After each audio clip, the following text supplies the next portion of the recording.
23 tessitrici di altrettanti comuni sardi per un omaggio alla scrittrice premio Nobel per la letteratura Grazia Deledda e all'artista Maria Lai, due donne che hanno onorato la Sardegna con le loro opere. 23 arazzi realizzati con tecniche diverse che riproducono il monumento che Maria Lai ha dedicato a Grazia Deledda e che sorge a pochi passi dalla Chiesa della Solitudine a Nuoro, una modalità per far conoscere attraverso le trame dei tessuti l'ultima opera pubblica di una grande artista e il suo omaggio alla scrittrice nuorese. E questo è il fulcro del progetto Maria Lai andando via, omaggio a Grazia Deledda, ideato da Giuditta Sireus e realizzato col contributo della Regione, coinvolgendo 23 comunità,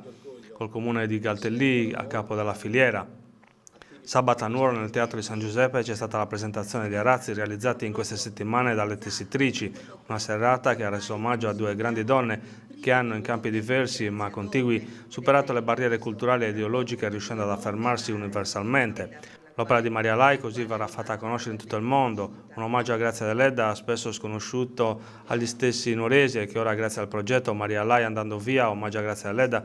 potrà travalicare i confini del capoluogo barbaricino per raccontare la storia di due donne che partendo dal centro della Sardegna hanno conquistato il mondo. Nel corso della serata è stato proiettato anche un documentario che racconta questa storia.